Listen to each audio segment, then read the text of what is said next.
One of the things you get kidded about is, for instance, when you teared up on election night, when you get choked up, you get kidded about crying. Yes. Are you a sentimental guy? I am. And, you know, there are some things that, you know, that really strike a strong emotional reaction from me. Kids, soldiers, the American dream. It's, these are tough subjects for me, but, you know, I didn't go to Washington because I wanted to be a congressman. I went there to do something. And I don't need to be the Speaker of the House because I need some title. I'd like to have it in order to do something on behalf of the American people. And so while I don't take myself seriously, I take what I do very seriously. What was it that was going through your mind on election night that got you choked up? What were you seeing? Well, I was talking about my whole life has been chasing the American dream. That's pretty hard for me to talk about.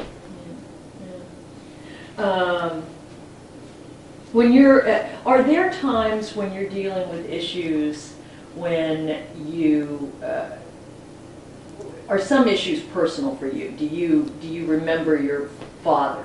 Do you think of your brothers and sisters on certain issues? Well, of course.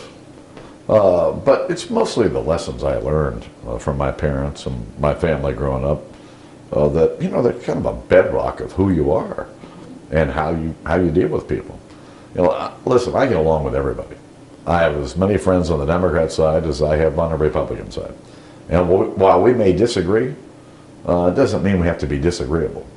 I mean, Ted Kennedy and I, they used to call us the political bookends on Capitol Hill.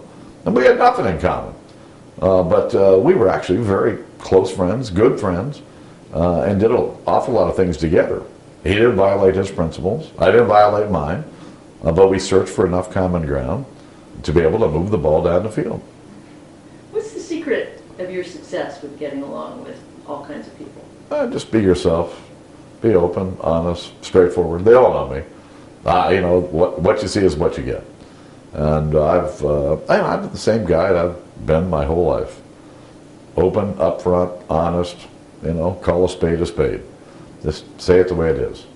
You know, I try to be a little tactful about it with some people, but you always want to be open and upfront with people. Mm-hmm. When did it occur to you that you could become Speaker?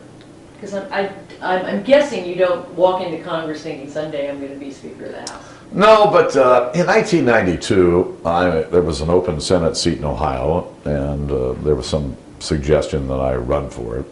And I decided I was not going to run for the United States Senate.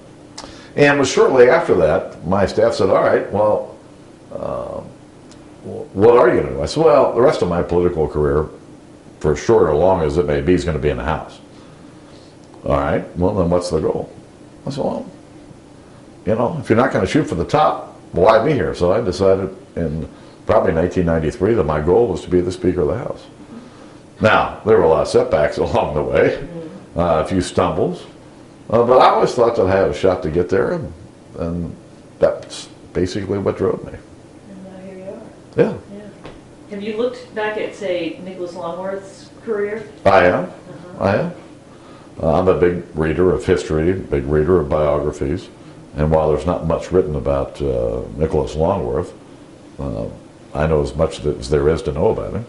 But he was the guy that transformed the House, that made it more open, more participatory, allowed members to get involved again.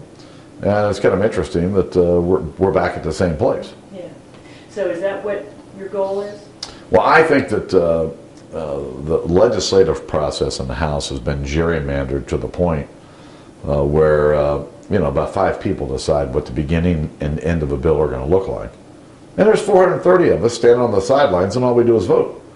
The committees don't work. The whole legislative process has broken down. And the American people know that Congress is broken. And one of my big responsibilities is to restore the institution, and I'm going to.